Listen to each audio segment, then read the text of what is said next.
I feel like this video is going to get me into some hot water today, but before you judge me, please watch till the end of this video and then you can leave me all your hate comments. Today we are going to be going over Kamala Harris's most radical financial policies as explained by yours truly. I specifically actually live near the county where Kamala worked as a prosecutor and from where she grew up, so I'm actually pretty familiar with her. I feel like under a facade of Kamala's own joyfulness and her opponent being so controversial and viscerally hated by half the country. But I wonder. I think I am actually humble. I think I'm much more humble than you would understand. We're kind of overlooking Kamala's own super insane radical policies. And I know conservatives use the word radical when they describe a lot of policies, but even objectively as someone who did grow up where Kamala worked as a prosecutor, some of Kamala's own proposals are actually a little bit insane, and I don't think a lot of people are aware of how insane they are. So let's get started with her policies. The first policy that is really radical is her minimum 25% tax on unrealized capital gains for people worth over $100 million.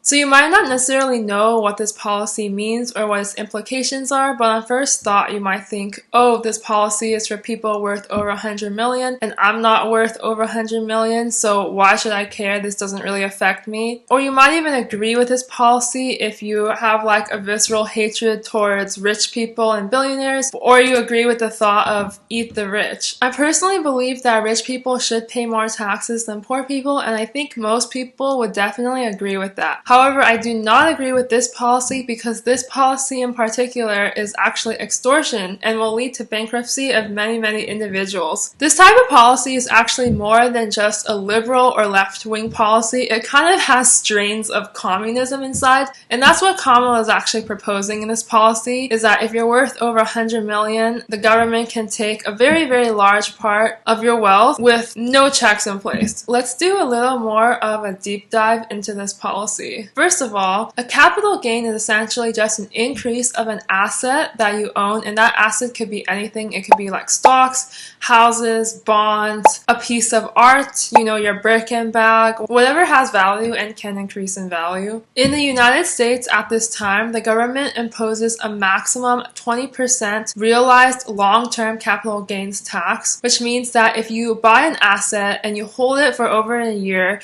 and it increases in value, the maximum you can possibly get tax on after you sell the asset after it has increased is 20%. And a lot of people actually pay 0% taxes on realized capital gains at lower income levels. And historically, the US used to have varying long-term capital gains tax rates, but they never had an unrealized capital gains tax. An unrealized capital gains tax, as indicated by this policy, is that even before you sell an asset, you have to pay taxes on it. For example, you buy a stock for $100, it goes up to $500, and if you don't sell it yet, it's called an unrealized gain, and if you do sell it, then it becomes a $400 realized gain. Why is this policy problematic, you ask? Well, because most rich people are not actively trading assets on a day-to-day basis. Most wealthy people hold assets for a long period of time, for decades even. Like Warren Buffett, for example, a lot of hedge fund managers will hold stocks for very long periods of time.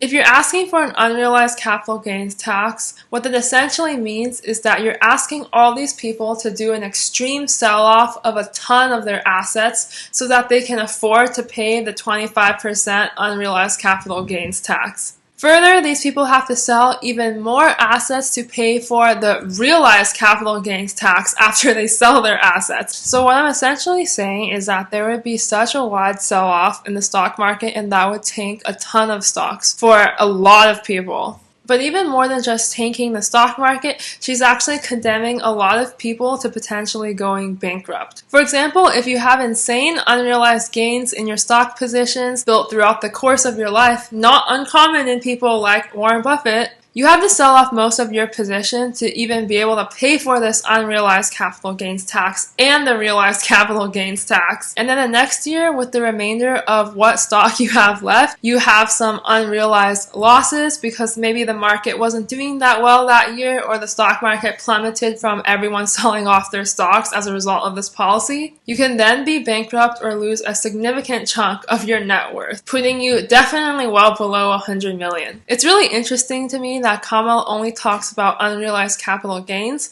but she does not talk about unrealized capital losses, because I would expect, in theory, that if you're going to penalize people so hard for having unrealized capital gains, you should at least give them a tax benefit for having unrealized capital losses as well. Okay, now let's move on to Kamala's second radical financial policy. In a speech a few weeks ago, Kamala called for a federal ban on price gouging in grocery stores. Anything where prices are really expensive, Kamala's first solution is price controls. Essentially, she wants to cap prices on groceries because, as we all know, inflation has hit grocery prices extremely hard. Inflation was at some all-time highs during the Biden administration, in which Kamala was a part of and is still a part of. Ironic, isn't it? So now she wants to put a maximum price on groceries. This is problematic for so many reasons. First of all, it's actually insane that Kamala's trying to target grocery stores, because grocery stores are part of a sector that inherently has extremely low profit margins and gross margins.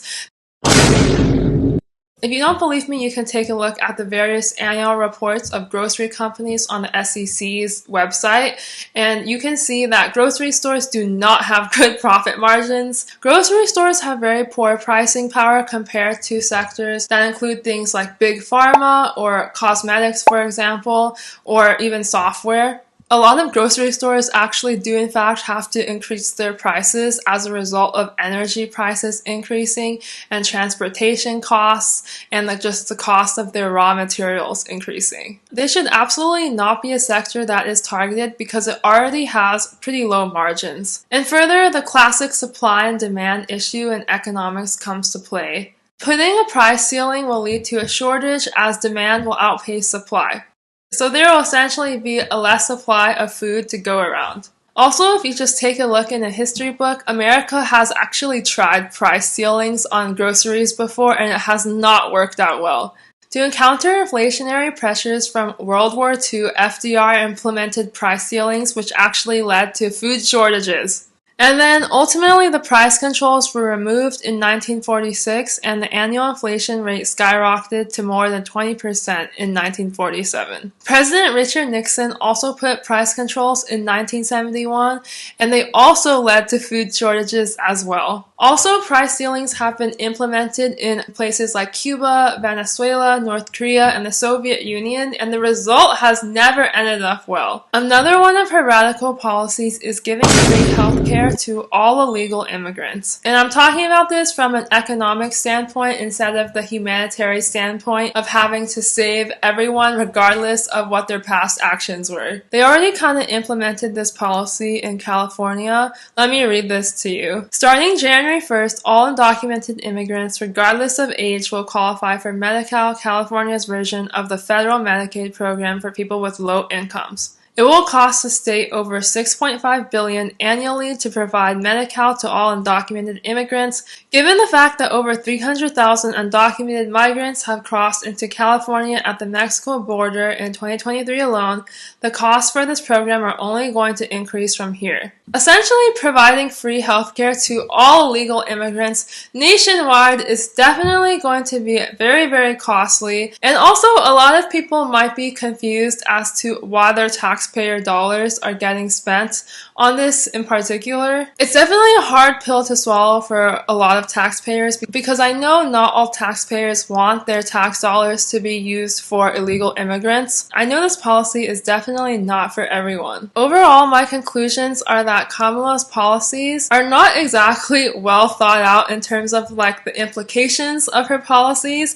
I don't know how much she truly believes in any of her policies, quite frankly. Because I know, she does seem very wishy-washy on a lot of her policy stances, like taxes on tips, for example, and fracking. I also think it's quite fascinating that Kamala herself states that she believes in equity over equality, where no matter what place you start from, you all end up in the same place. That's a really interesting statement to make because that is actually one of the principles of communism. Which is everyone should end up in the same place. So we all end up in the same place. The thing is, of course, communist ideals are meant to help close the wealth gap, and they were, in theory, supposed to help people from underprivileged or poorer backgrounds. However, in practice, the principles of the implementation of communism have historically never ended up well. Thank you all for watching this video. Feel free to leave me your comments down below, and I'll see you guys in the next video.